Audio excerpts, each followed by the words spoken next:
Okay, so we will be speaking about mitosis today. So first of all, the basics of mitosis. So the definition would be one cell going from a diploid set of chromosomes to another diploid set of chromosomes, and it goes from one cell to two identical cells. The main purpose for mitosis is regeneration, tissue growth, and asexual reproduction, and this happens in somatic cells. Okay, another thing to note about mitosis, so if we think about the cell cycle, it's composed roughly about the interphase. We have the interphase, and then we also have the M phase. And in M phase, that's when mitosis will take place. M phase is, well, first of all, mitosis, then secondly we will have cytokinesis, and we will talk about that as well.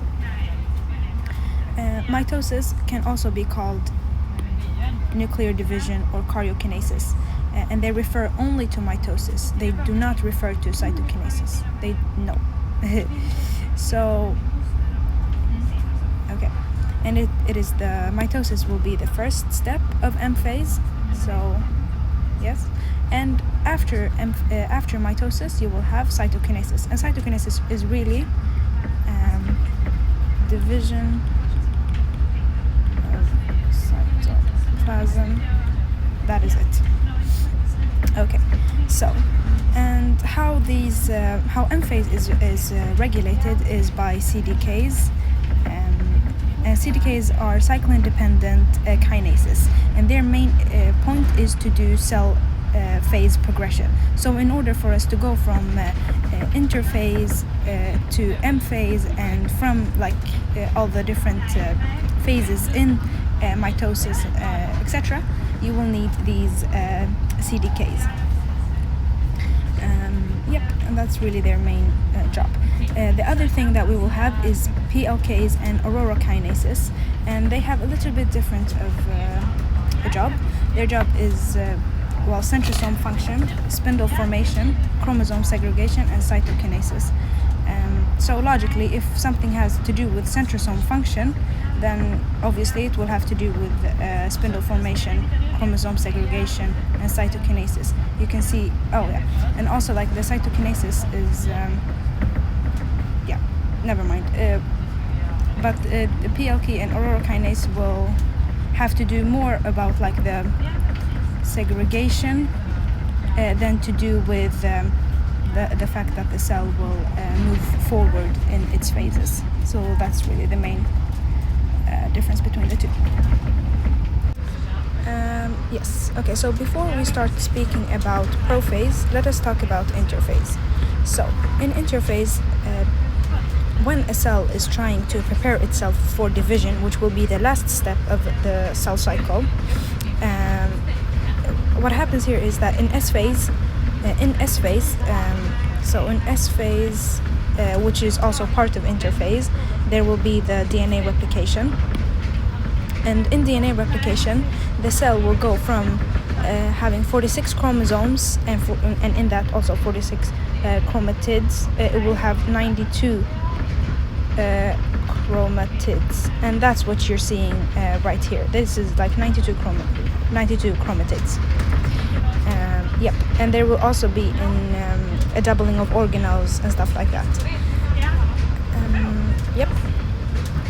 Also in S phase, there will be the doubling of the centrosome. So you will have the second centrosome right here. So this is the first. This is the second one. Okay. So now, as we look in prophase, we can see that there are some changes now between interphase and prophase. You can see that these ones, the chromosomes, have condensed. You can see that the spindle fibers, these spindle fibers have started to form. And also you can see that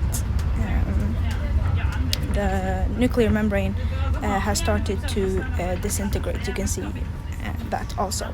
So basically in prophase main function would be 1 chromosome condensation. You will also have the nuclear membrane breakdown, nuclear membrane break down, and as they break down they will form vesicles, and these vesicles will be reused later. And the third thing will be also the centrosome separation. Yes, and that means basically the beginning of formation of the mitotic spindle.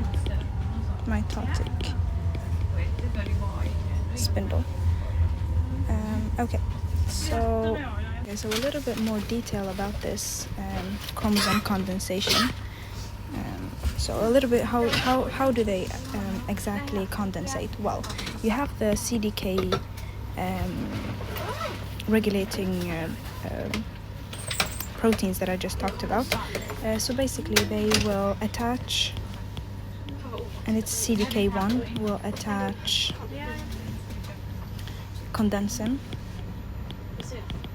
Condensin will coil the chromosomes, and this will cause the metaphase chromosome.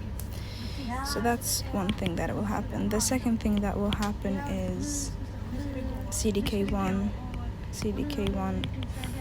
phosphorylate H1, and Aurora B kinase will phosphorylase H3, and there will also be cohesin rings. So cohesin rings that assemble around, like more tightly around the sister chromatids, and it binds them, and just to make them tighter. So here, and here.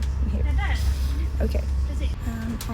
So the next step will be prometaphase, and the main thing here is that the nuclear membrane, as you can see, it has completely disassembled, and this is really good because now the spindle fibers, they can attach directly to the kinetochore that's on the chromosomes, and it can bind to them.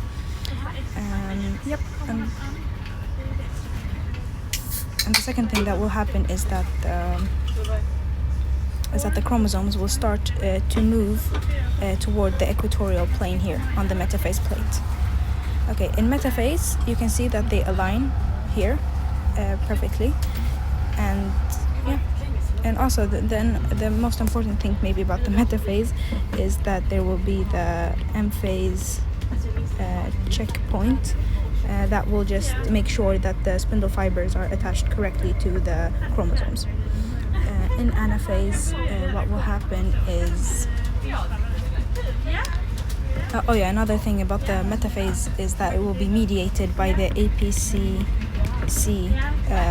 complex and some other proteins. And what we mean when we say mediated is basically that the APCC complex is what makes the metaphase go from metaphase to anaphase. In anaphase, there will be the sister chromatid separation. As you can see by the picture here, the sister chromatids will separate. And how do they separate? Well, there will be, remember these cohesin rings that were formed in prophase, they will be broken down here.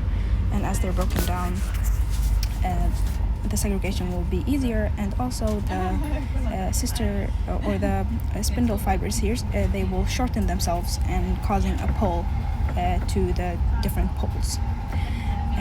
So in telophase, as you can tell, maybe by the picture, is that, well, now these chromosomes have reached the two different poles. The nuclear membrane starts to reassemble. So reassemble the nuclear membrane, and they will do that partially by the old vesicles, let's say, the old vesicles from prophase, and there will also be a dephosphorylation of the lamins, and these lamins will then the dephosphorylation will result in new nuclear membrane. Yep. And the mitotic spindles, as you can see, they have also disassembled. There are no more of them. Yep. And afterward, now after telophase, there will be cytokinesis, and cytokinesis is basically when you divide the, like there will, okay, so cytokinesis, let's just say kinesis. First of all, there will be the formation of the cleavage furrow, and this is kind of like, you can see there's an overlapping between telophase and cytokinesis, because in telophase you can see that there is the start of formation of the cleavage furrow of the cell. Yes, and the formation of the cleavage furrow is important because this makes the cell membrane, like it pinches at the equator, and then through actions of the contractile ring that is made up of the actin and myosin filaments, it will make like a movement, and then it will be cut in half, just like this.